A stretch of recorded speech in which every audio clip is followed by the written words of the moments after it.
Hola, ¿qué tal? ¿Cómo les va? Estoy en Pilar, en Buenos Aires, así que les mando un saludo muy especial a todos los que están conectados en el interior del país, también en la ciudad de Buenos Aires.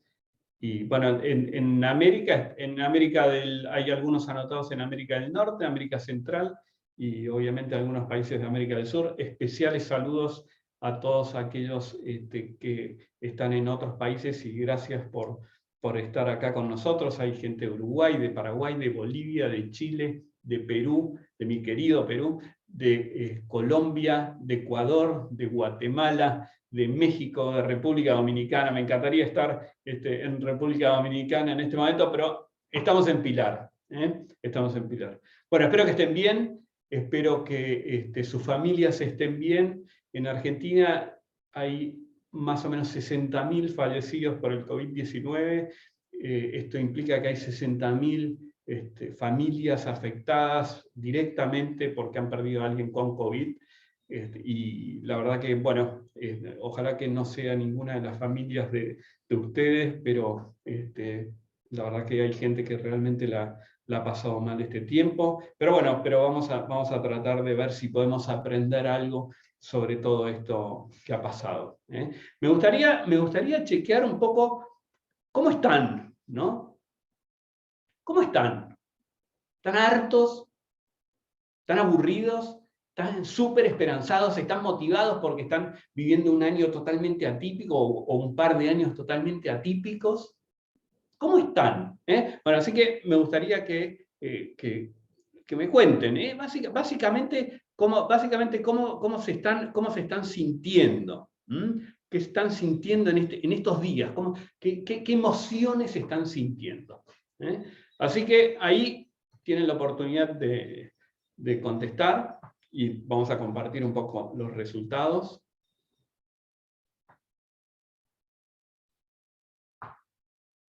¿Qué emociones estoy sintiendo? Importante, ¿no? En este proceso de aprendizaje sobre lo que pasó, ¿cómo estoy yo de predispuesto? Bueno, hay de todo, ¿eh? Hay de todo. Pues de todo no hay nadie enojado, ese está bueno, ese está bueno. Yo pensé que la palabra enojo iba a salir, pero no, bueno, sí, ahí ya empezaron a aparecer algunos votos, no. Bueno, pero lo que más está saliendo, y ahí lo comparto con ustedes, es lo que más salió fue agotamiento. Estoy agotado de esto. Estoy agotado. Interesante. Pero está bien los que están tranquilos. Enojo, aparecieron un par, y con angustia. Vamos a hablar de este tema. Vamos a hablar de este tema de la angustia porque implica de alguna manera un pequeño cambio en el rol que vamos a tener para gestionar personas. A las 8 de la noche en Pilar ya se ven las estrellas. En mi casa, en mi jardín, acostado durante abril. Sé que es abril porque cuando estoy acostado en una especie de colchoneta porque estoy por hacer ejercicio, miro el cielo y sé que es abril porque hay 3 estrellas que hacen una especie de triángulo, que las tengo muy bien localizadas por cómo coinciden con algunos árboles en mi casa, Canopus, Sirius, Rigel. Así que sé que estoy en abril y tengo una especie de déjà vu que digo, pero esto es exactamente igual que un año atrás. Exactamente igual que un año atrás. ¿No? Y ahí perdieron la compartida, ¿no? ¿De la pantalla? Sí. Entonces, pensaba, ¿qué cambió en todo este tiempo? ¿Qué fue lo que cambió durante este tiempo? Porque tengo la sensación que no cambió nada. Estamos de nuevo en una especie les diría, en una especie de encierro. En Argentina estamos de nuevo yendo a algunos grados de confinamiento un poco mayores a los que estábamos teniendo hace un tiempito, ¿no? Entonces volvimos al confinamiento. Lo único que a diferencia del año pasado, pareciera ser que yo, por ejemplo, cuando estaba haciendo ejercicio decía, bueno, el año pasado estábamos todos, estaba toda mi familia acá, ¿no? Era como una especie de algo raro, ¿no? Toda la familia haciendo gimnasia al mismo tiempo. Y me empecé a pensar, bueno, pero ¿cómo yo estoy capitalizando todo esto que aprendí? Porque evidentemente después de todo esto que pasó, yo tengo que haber aprendido algo. Lo que me di cuenta es que no había podido capitalizarlo de una manera orgánica, ¿no? Capitalizarlo de una manera orgánica. Entonces, una de las cosas que pensé es, bueno, debería tener alguna especie de metodología que me permita a mí poder capitalizar esto que pasó durante este año. Y de eso vamos a hablar. Vamos a hablar de qué cosas tenemos que tener en cuenta para que este aprendizaje sea un aprendizaje que valga la pena y tenerlo como de alguna manera estructurado. ¿Está? Entonces, lo primero que pensé es que deberíamos tener una especie de metodología. Entonces, partamos de la base de una buena metodología. Ese es el primero. Y después dije, bueno, pero ¿no hay otras cosas que debería estar teniendo en cuenta? Y ahí es donde empecé a pensar, sí, no puedo dejar de reflexionar sobre lo que son los modelos mentales si voy a hablar de aprendizaje. No puedo dejar de hablar de esto. No puedo hablar de todo esto que se está viendo que es una especie de prueba y error. Estamos como en una especie de laboratorio permanente, ¿no? ¿Cómo incide esta nueva situación en la cual el error está permitido y probar es una obligación, ¿no? Después también tener en cuenta qué cosas cambiaron, pero también qué cosas no cambiaron. ¿Qué cosas no cambiaron? Porque cuando hablamos de cambio también tenemos que hablar de lo que no cambia, ¿no? Para no marearnos. ¿Qué nuevas competencias voy a estar necesitando como manager para poder aprovechar todo esto que pasó durante todo este 2020-2021? Y por último, una pequeña reflexión sobre los seres humanos, sobre las personas, ¿no? Que somos los que estamos teniendo que enfrentar la situación que estamos teniendo que enfrentar. Así que vamos, esta es la propuesta. La propuesta es hablar sobre estos tópicos que inciden en la capitalización de los aprendizajes, y para que no queden los aprendizajes como un sueño a la mañana cuando nos despertamos y que se nos va escapando, y después y como que volvemos a lo inicial. O peor, cuando muchas veces nos pasa algo importante en la vida y decimos, uy, no, esto tenemos que cambiar, esta es una fuerte señal para que tenemos que cambiar, y al tiempo volvemos, ¿no? Tenemos como resiliencia y volvemos a nuestro punto inicial. Entonces, para poder capitalizar todo eso que pasó, les propongo este ordenamiento. Y cuando hablo de metodologías, yo lo que les recomendaría es que lo piensen como a dos niveles. Los aprendizajes individuales y los aprendizajes ya más vinculados a su equipo o a su organización. Y traten de ver para cada punto cómo lo veo desde lo individual, desde lo personal, cuál fue el aprendizaje personal que tuve, y después recién a cuál es el aprendizaje que tuvimos como equipo.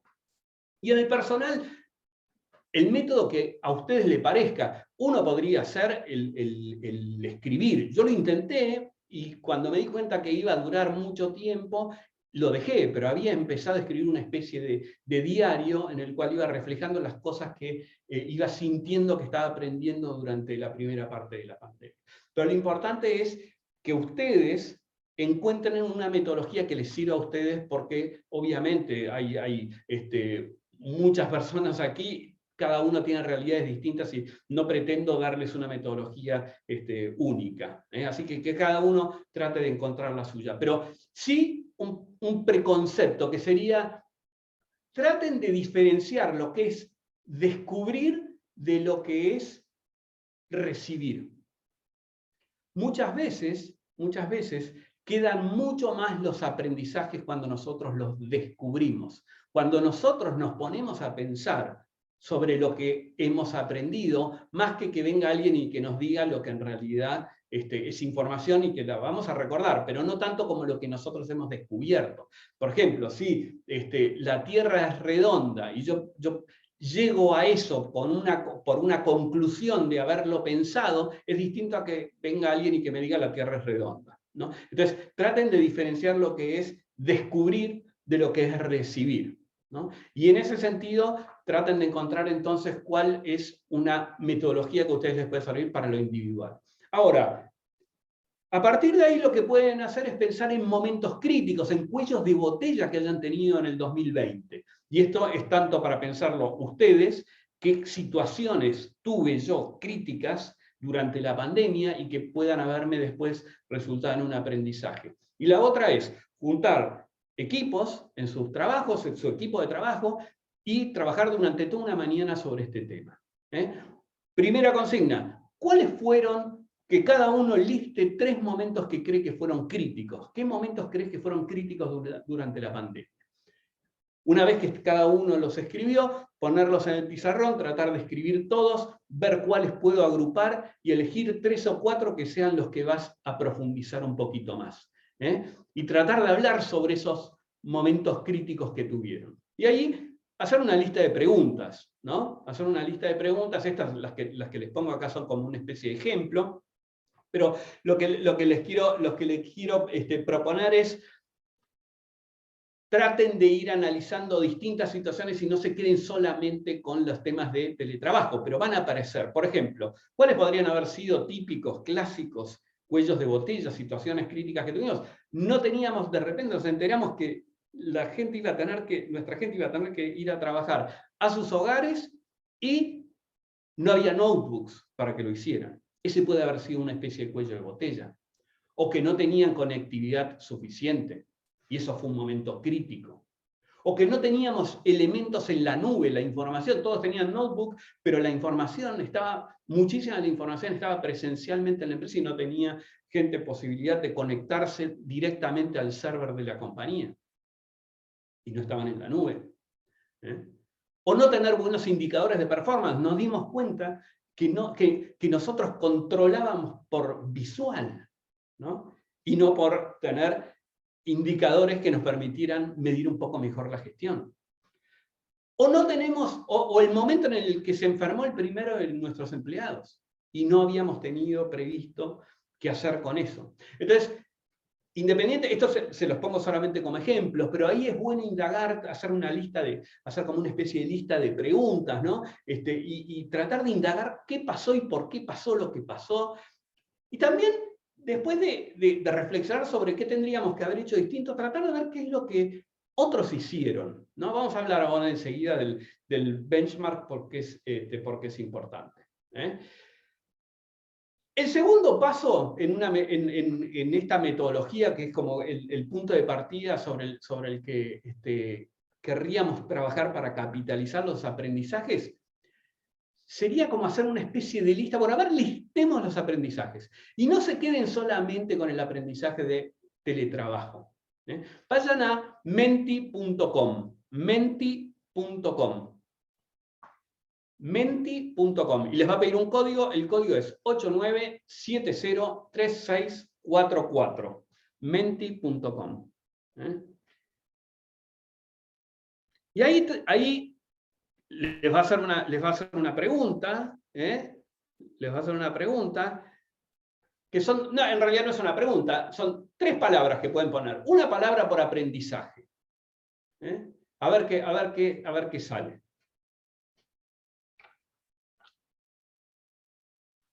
A ver qué palabras salen.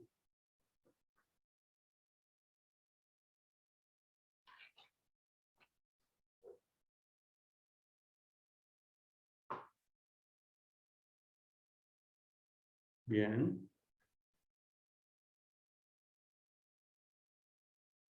Les voy a compartir la pantalla de Menti. Así ustedes también ven lo que está saliendo. Paciencia, flexibilidad. Qué aprendizaje la paciencia, ¿no? Qué aprendizaje la paciencia. Sí. Empatía, muy bueno, muy bueno. La experiencia, flexibilidad, resiliencia, solidaridad. Bueno, muy interesante. Bien, ¿cuántos aprendizajes, eh? ¿Cuántos aprendizajes? Bien, esto lo dejo abierto, así que el que quiera puede seguir escribiendo y después podemos ver cómo quedó, ¿eh? Cómo quedó. Volvemos a la presentación entonces. ¿Eh? Bien, bueno, buenísimo.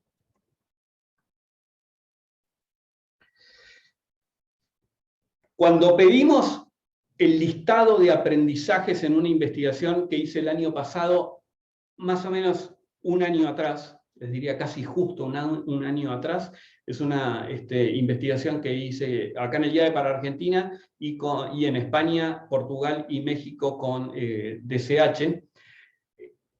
Claramente, si tomamos como base 100, claramente lo primero que apareció fue el aprendizaje que significó el teletrabajo, digamos, el home office y el haber trabajado en las casas. Pero fíjense, no es lo único, ¿eh? No es lo único. El manejo de crisis en España salió bastante más graficado, pero el aprendizaje de las crisis fue algo que se llevaron en la mochila y como un trabajo pendiente muchas de las empresas que contestaron. Esta es una encuesta que hicimos con directores de recursos humanos de empresas de distintos niveles dentro de la organización.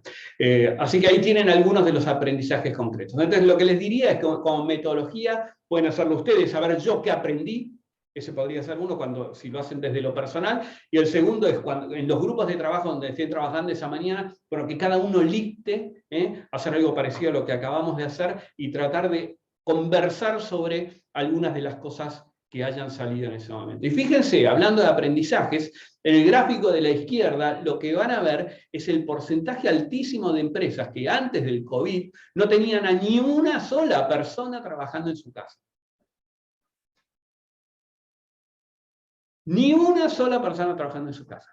Y fíjense, en abril del 2020, en Argentina el confinamiento empezó el 20 de marzo, creo. Así que esto fue un mes después de iniciar el confinamiento, incluso fue menos de un mes cuando hicimos la encuesta. Fíjense la cantidad, 62% tenían a todos o a la mayoría trabajando en sus casas. Lo que significó ese aprendizaje. Lo que significó ese aprendizaje impresionante. Perdón. Una de las cosas que pasa en situaciones así es que te puede dar información que antes no veías. Es como cuando baja la marea y ves algunas cosas que vos antes no veías. ¿Qué te puede haber dado de información? Bueno, te podés haber dado cuenta que algunas áreas estaban de repente demasiado grandes, ¿no? Había aprendizajes que tenías muy malos indicadores. Hay cosas que se pudieron empezar a ver gracias a todo esto que pasó, ¿no? El tamaño del área, el tamaño de la organización para hacer determinados negocios. La manera en la que estaba organizado.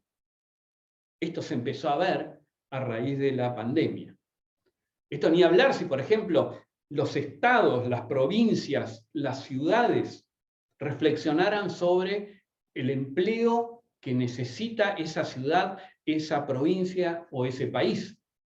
El empleo público, me refiero, ¿no? Ayudar, bueno, ¿qué pasó? Si tantas cosas estuvieron cerradas y más o menos pudimos seguir funcionando, esto puede llegar a dar datos interesantes. Así que otra de las preguntas para hacer esa mañana es reflexionar sobre qué vimos cuando bajó la marea. ¿Qué vimos cuando bajó la marea?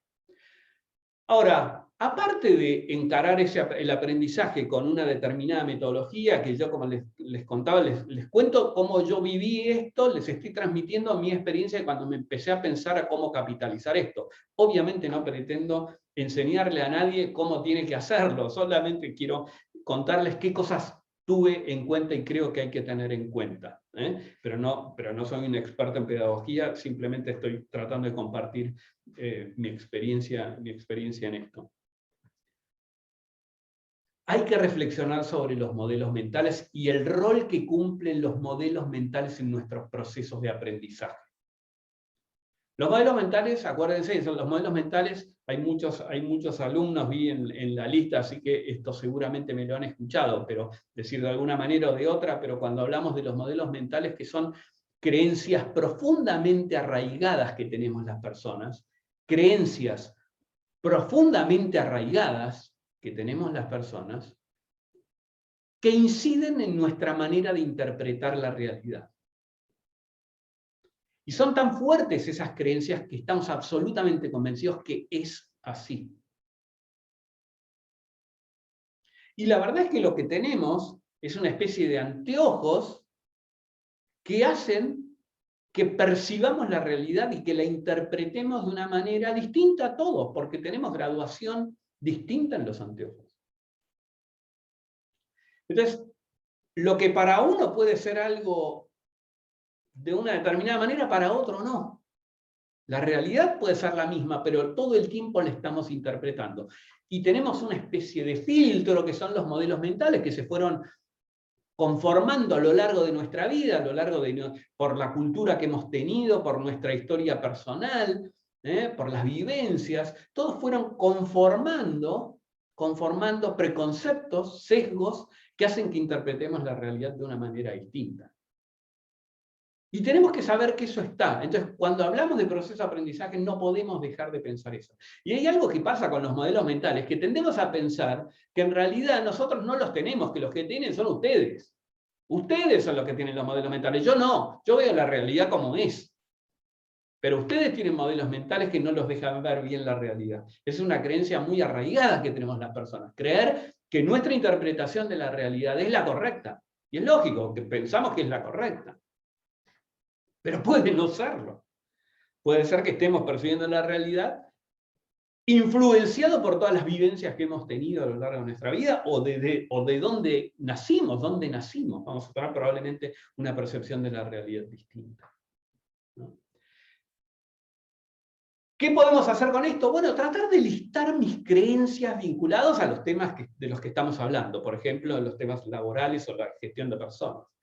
¿Cuáles fueron siempre mis creencias? Y mis creencias fueron que los de finanzas son todos fríos y que no les importa a la gente. Que los de recursos humanos son todos blandos. Que la gente es vaga o que la gente se compromete cuando le pagamos más. Lo que sea. Tratar de listar cuáles son mis creencias. ¿Cuáles son las típicas mis creencias? Y otro de los ejercicios, si lo hacen con equipos de trabajo, es, bueno, ¿cuáles creen ustedes que son creencias que ya están como conceptualizadas adentro de la organización? En esta empresa nunca vamos a poder trabajar a distancia, estás loco, ¿no? Eso no va a pasar. Bueno, entonces tratar de pensar cuáles de esos se derribaron, ¿no? ¿Cuáles se derribaron? Temas de confianza. Che, al final la gente no se va a dormir la siesta. Bueno, algunos sí, pero la gente, muchos trabajan cuando están en sus casas. Muchos trabajan hasta más de lo que trabajan acá. Algunos, ¿no? Otros mitos que se pueden haber derribado. La gente no se puede autogestionar. Y quizás la gente sí se puede autogestionar.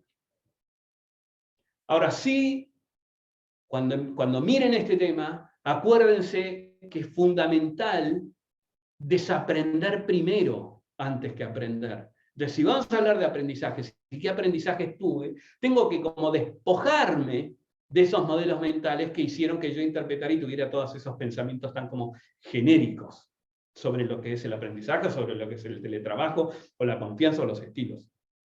¿Qué significa desaprender? Bueno, esto lo aprendí de un profesor del IAE que vive en España hace más de 20 años, que siempre decía, si vos querés poner agua en un vaso, el vaso no puede estar lleno. Así que lo primero que tenés que hacer es vaciar el vaso, para poder dejar entrar lo nuevo, ¿no? Desaprender. Entonces, cuando piensen en capitalizar estos aprendizajes, reflexionen sobre qué cosas tengo que desaprender, qué prejuicios yo estaba trayendo mucho a la mesa. Hace bastante tiempo y bastante antes de la pandemia que estoy escribiendo sobre los temas de prueba y error y cómo hay como una especie de nueva mirada sobre esto y una permisibilidad mayor al error porque es lo que nos permite a veces avanzar. Los cambios son tan brutales en gestión del trabajo y en equipos y la interconectividad, etcétera, que no queda otra que ir probando. No queda otra que ir probando. Y nos vamos a equivocar. Por eso necesita que tengamos la capacidad de tolerar distinto el error de lo que quizás tolerábamos antes, ¿no? Así que yo diría que la pandemia lo vuelve a ratificar y ahora hay como, digamos, para mí está como en plena vigencia, ¿no? ¿Qué cosas sí hay que permitirse que en un mundo donde hay mucha prueba y error? Bueno, hay que animarse, se necesita tener como una valentía mayor para probar cosas que de repente no habíamos probado. Sí a documentar, a dejar escrito, probé esto y me pasó esto. Sí a poder equivocarme y no estar teniendo miedo a que me peguen un palo por la cabeza por haberme equivocado. Y tal vez vienen algunos no también, ¿no? Que tienen que ver, no al estilo de te pongo en penitencia cuando te equivocás. Es clave mirar cómo organizacionalmente estamos reaccionando frente a los errores. Es clave, porque estamos en un momento donde no hay certezas. Y si no hay certezas hay que probar. Y cuando probemos nos vamos a equivocar. Ahora, capitalicemos bien eso que no nos salió bien, ¿no? La semana pasada le preguntaba a Dave Aldrich, charlando sobre prueba y error, si esto iba a implicar que los managers tuvieran una adicional cuota de audacia. Y me dijo, absolutamente, absolutamente. Ahora, ¿qué podemos hacer? ¿Qué podemos hacer para minimizar el costo de equivocarnos? Bueno, tender buenas redes para no repetir errores que otros de repente tuvieron, ¿no? Un tema que me olvidé de comentar cuando hablaba de metodología, qué importante es documentar todo esto y poder brindárselo a la dirección y poder hablarlo en la dirección. Es decir, estos son los aprendizajes que creemos que tuvimos en la organización, o en mi equipo de recursos humanos, o en mi equipo de finanzas, o las que yo percibo que tuvimos. Esto compartámoslo, documentémoslo y analicemos si no nos puede preparar para futuras situaciones parecidas a esta. Lo mismo esto.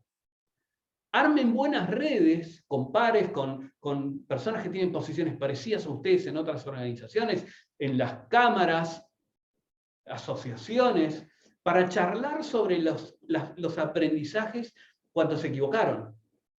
Y nosotros pusimos baños mixtos en la fábrica por el tema de diversidad. Bueno, ¿cómo te fue? ¿Cómo te fue? No, bien, ¿y qué problemas notaron que tuvieron? No, tuvimos este problema, que el tema era con lo de las duchas, pero el resto no funcionó. Aprender de lo que otros ya intentaron. Entonces, en esta época de prueba y error, tratar de utilizar esos contactos para minimizar un poquito los costos de los errores. Ahora, tenemos que analizar qué cosas cambiaron, pero la lista puede ser eterna. La lista puede ser eterna. Entonces, yo lo que les propongo es que si van a analizar esto, a ver, es bueno, mismo, ¿no? Están trabajando toda la mañana con un equipo y están tratando de capitalizar los aprendizajes. Bueno, consigna. Pensemos ahora qué cosas cambiaron en la relación entre las personas y la empresa. ¿Qué cosas cambiaron ahí? ¿Qué cosas se dificultaron por el hecho de, por ejemplo, estar trabajando en casa? ¿No? O sea, les pongo un par de ejemplos. Mucho más difícil, algo así como mamar la cultura, aprender la cultura. Nuestra capacidad de observación se ha limitado mucho. Imagínense un empleado nuevo, lo acaban de contratar, y a partir de ahora trabaja en su casa, todavía no tuvo contacto con el resto de los de sus compañeros de trabajo. ¿Cómo percibe cuál es la cultura? ¿Cómo mantenemos el compromiso en gente a la que casi no vemos? Y hay cosas que esta nueva situación me lleva a cambiar, algún estilo cultural incluso, que tenga que cambiar como consecuencia. Por ejemplo, si mis estilos de supervisión estaban muy vinculados a la observación, bueno, quizás ahora tengo que tener como cambios culturales. El segundo nivel en el que les sugiero hacer el análisis es ¿qué cosas cambiaron en la relación entre ellos? ¿Qué cosas cambiaron en la relación entre los colaboradores? Que ya no se ven, que ya no están en el pasillo, todo ese espontáneo que pasaba. María, vos no hablaste con un cliente que tuviste este problema. El otro día justo te escuché que cuando estábamos tomando un café, que estabas contando eso. Todo eso espontáneo ahora ya es mucho más reglamentado. Bueno, María, hacemos un Zoom que quiero que me cuentes cómo fue lo que es como más formal y ha quitado un poquito eso con lo del pasillo y ha quitado un poco de espontaneidad. El tercer nivel en el que yo les sugiero hacer el análisis, porque a mí me funcionó, digamos, pero es solamente una sugerencia, es mirar qué cambió en la relación de supervisión. Y acá el listado puede ser mucho más amplio, ¿no?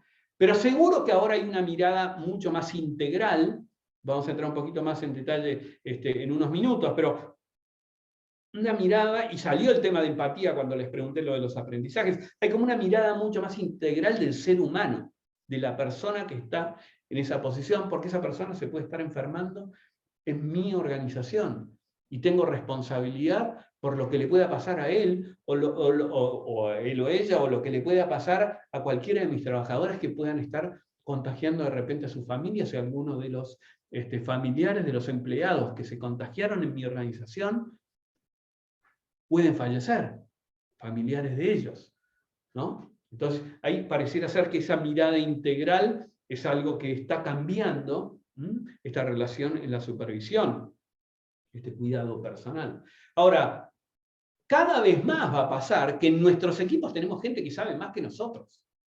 Nos va a pasar. Nosotros podemos tener experiencia en algunos temas, pero para muchos temas muy relevantes para el equipo, ellos van a saber más que cada uno de ustedes y que yo. La relación va a ser cada vez más de partnership, va a ser así como en su momento se empezó a hablar de el proveedor es un partner, es un socio, como también lo es el cliente, pero el proveedor también, lo mismo. Los equipos de trabajo pasan a ser mucho menos jerárquicos y mucho más equipos en los cuales todos aportan conocimiento, pero que por más que tengan una coordinación, hay un concepto de partnership más presente. Ahora, otra de las cosas interesantes con las que va a haber que lidiar es que efectivamente hemos pasado por un laboratorio forzoso durante todo el año. Entonces ya no hay más la ilusión, sino ya ahora hay datos concretos. Por ejemplo, yo tenía la ilusión de qué lindo trabajar en casa. Qué lindo, en vez de venir al IAE todos los lunes a hacer el Executive MBA, lo hago desde casa, y lo hago en pijama o en camisón, y tomando mate en Argentina, y en Uruguay, y en algunos otros países también. O tereré, o pisco. Cambió eso. Ya lo probé. Y hay cosas que me di cuenta que de repente no eran como yo me las imaginaba. O de repente sí. Me doy cuenta que puedo estar trabajando mirando al mar y que mi productividad es la misma. Lo cierto es que eso antes era una ilusión y hoy es una realidad. Hoy tengo el dato concreto que a mí me gustan las clases presenciales, o me gusta por lo menos venir a la oficina 3 veces por semana. Hay datos como más concretos. Y cuando uno elige eso, esa elección le implica un compromiso mayor. Si yo digo, no, ¿sabes qué? Yo quiero trabajar presencial porque no puedo trabajar porque tengo los chicos que me desconcentran, me doy cuenta que no trabajo bien cuando trabajo en casa. O estoy invadido o estoy invadiendo en mi casa.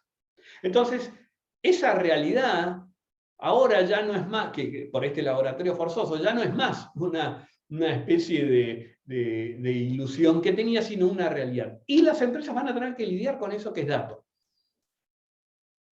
Es dato, ¿no? Y las expectativas van a estar relacionadas con esa información que la gente dice, y mira, si yo tengo que venir todos los días y tener 1 hora y media de commuting entre mi casa y el trabajo, y prefiero buscar otro trabajo donde tenga la posibilidad de trabajar un par de días desde mi casa. Ya está pasando. Ayer tuve una charla con un joven brillante, ya recibido, que tenía 3 ofertas, y dijo, no, hay una de las ofertas que me parecía interesante, pero tenía que ir todos los días presencial, y no es lo que yo quiero en este momento para mí, así que opté por otra. ¿No? Lo que quiero decir es, ese laboratorio ya está, ¿no? El laboratorio permitió dar información precisa. Ya comprobamos qué cosas nos van y qué cosas nos van. Ahora, hay muchas cosas que no cambiaron, ¿no? Y entonces, esto es, miremos aquellas cosas que en vez de cambiar, como tantas, porque todo cambia, las cosas que no cambiaron. Bueno, no cambió que vamos a estar en momentos de cambios permanentes. Eso no va a cambiar, por lo menos a mi modo de ver, no va a cambiar ni en el mediano plazo. Los cambios van a seguir siendo permanentes. Eso no va a cambiar. Otra de las cosas que no cambió, es que somos seres sociables. Somos seres sociables. Yo los extraño en el aula. Yo los extraño. Yo estoy en un aula ahora, les muestro, un aula vacía. Estoy hablando solo. Bueno, ahí no sé si la apunté bien la cámara. Pero, aula vacía. Le estoy hablando a una camarita. Sé que hay 180 personas del otro lado. Sé que están ahí, pero no puedo tener contacto visual. No, no nos podemos reír juntos. O nos podemos reír juntos, pero nadie va a escuchar las risas de nadie, ¿no? Somos seres sociables. Y eso no va a cambiar. Otra de las cosas que no cambia es, en términos de motivaciones, las personas seguimos siendo frágiles, seguimos siendo muy carentes, y por eso tenemos muchas necesidades. Y esas necesidades son las que nos motivan. Satisfacer nuestras necesidades es lo que nos motiva. Por eso siempre hablamos de lo que son las motivaciones extrínsecas, es decir, eso que las necesidades materiales nos mueven a levantarnos a la mañana e ir a trabajar, las motivaciones internas, las intrínsecas, nos mueven para ir a trabajar, pero siguen siendo profundamente las motivaciones más fuertes aquellas motivaciones que tienen que ver con sentirme amado, sentirme aprobado por el resto de los seres de mi especie. Son las motivaciones más fuertes, son las que nos trascienden, y las que hacen que querramos hacer cosas por otros, por mi familia, por mi país, por la raza humana, por la especie. Y esas son motivaciones muy profundas, y eso yo creo que no cambió.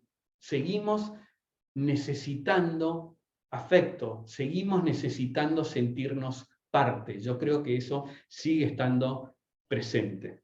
Ahora, ya que nos acercamos al final, vamos a hacer hasta las -4, y un par de cositas que quería referirme. No podemos hablar de aprendizaje sino pensar, bueno, pero ¿y esto cómo me afecta en términos de cuáles son las competencias que yo debería estar teniendo en cuenta para este mundo tan cambiante? Obviamente yo no tengo la menor idea cuál va a ser el futuro. Cualquiera que le diga que sabe cómo va a ser el futuro, no sé cómo hacen, pero podemos presuponer algunas cosas, pero la verdad es que el cambio es tan acelerado que es muy difícil predecirlo, pero hay algunas cosas que sí nos imaginamos que probablemente sigan estando presentes. La primera, voy a hablar de 3 nomás. La primera es cada vez más trabajo a medida.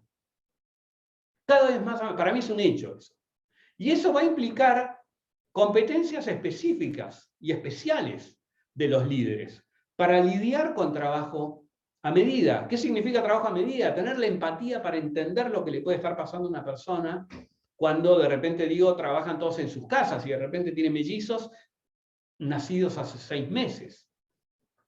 Empatía para darse cuenta que hay gente que va a decir, y yo prefiero trabajar 4 horas porque estoy haciendo un curso de otro tema. Y quizás va a estar en el mismo equipo que otro que no está en relación de dependencia y otro sí.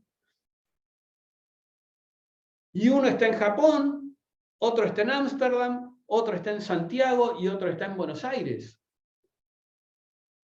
Y vamos a tener que gestionar esas diferencias, entendiendo que puede sonar inequitativo, pero es lo que con lo que vamos a tener que lidiar. Trabajos mucho más a medida. Y en los equipos vamos a tener esa diversidad de contratación, diversidad de intensidad, diferencia horaria, etc.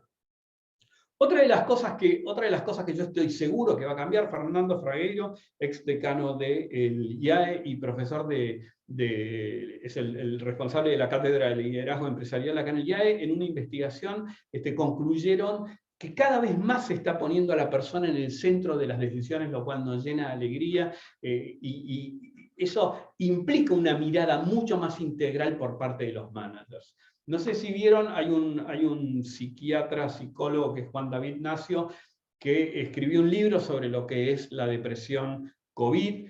Hace poco creo que le hicieron un reportaje en la revista La Nación, en el diario La Nación, no sé si fue el sábado o el domingo, si no lo leyeron se los recomiendo, el diario La Nación de Argentina. Muy interesante su approach al impacto que está teniendo toda la pandemia en la psiquis de muchas personas. Yo no pretendo y no digo que tenga que ser una habilidad de ustedes como managers el saber detectar una depresión, pero van a tener que estar atentos a una integralidad mucho mayor de las personas y sobre todo en época de pandemia tratar de identificar, ya que tenemos muchas menos señales porque cuando están trabajando en sus casas tenemos menos información, pero estar atentos a pequeñas señales que nos puedan indicar que alguien puede estar por un momento no tan bueno y ver si podemos acompañar en ese sentido. Y por último, una de las cosas que seguro creo que va a tener mucha implicancia va a ser la medición de performance, ¿no? ¿Cuánto tengo que mejorar esa habilidad de poder fijar objetivos, de poder medirlos, de poder tener buenos indicadores, de tener buenos sistemas de control, cómo los entreno, digamos, pero seguramente si yo estaba acostumbrado a tener un estilo de supervisión como muy de observación, sí, mirá cómo están trabajando, quizás ahora tengo que buscar otros indicadores, ¿no? Entonces me parece que esto de tratar si yo miraba muchos procesos, pero ahora voy a tener que mirar muchos más resultados. Esto para resumir 3 de las competencias que me parece que son innegables que se vienen y que creo que está bueno desarrollar. Ahora, por último, lo que sí me quiero referir es a lo maravilloso que es el ser humano, a lo impresionantemente adaptativo que es el ser humano. Los ejemplos de creatividad que hemos visto son emocionantes. Lo que han hecho las pymes para tratar de sobrevivir, lo que han hecho los restaurantes para adaptarse, para hacer takeaway, es impresionante de lo que somos capaces los seres humanos. Vamos a salir mejores de esto. Ahora, necesitamos libertad. Otra de las cosas que claramente es un aprendizaje.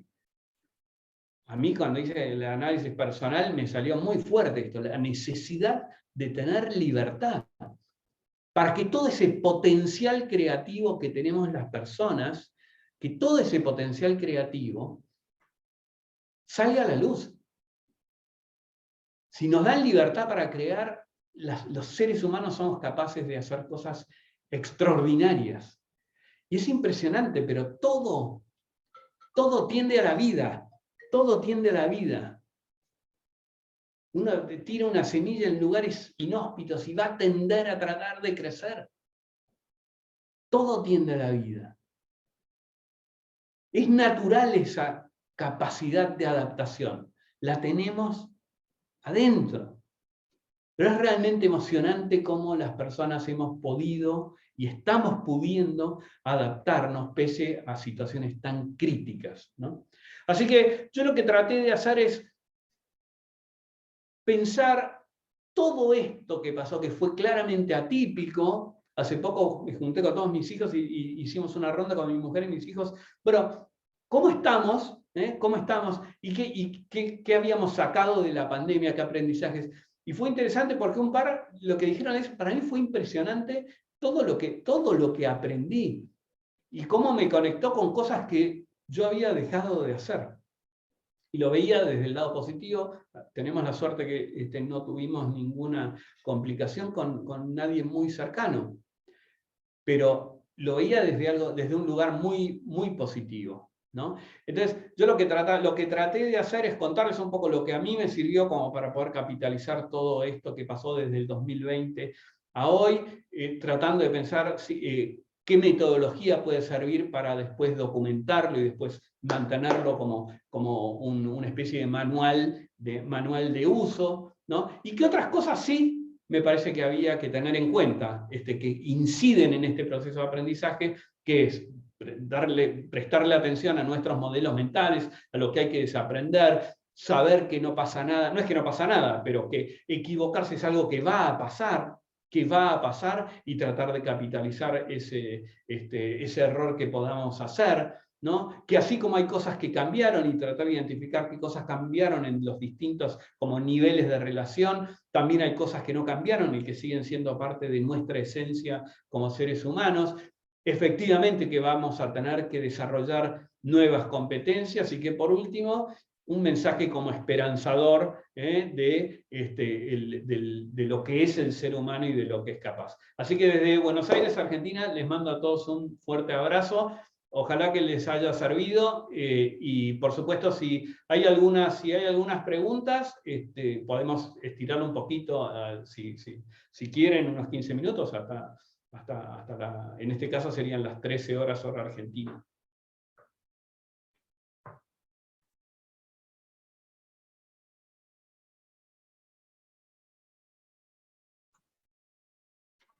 Julián, no hay preguntas en el chat por ahora. Si querés Buenísimo. esperamos por si surge alguna. Están todos muy agradecidos. Sí, bueno. No sé si tenés ahí el chat a la vista, pero están todos agradeciendo muchísimo la presentación. Qué bueno, me alegro. Estén bien, ahí veo saludos desde Ecuador. Bueno, gracias a todos. Nos vemos entonces. Muy bien. Gracias por los mensajes. Bueno, hasta siempre.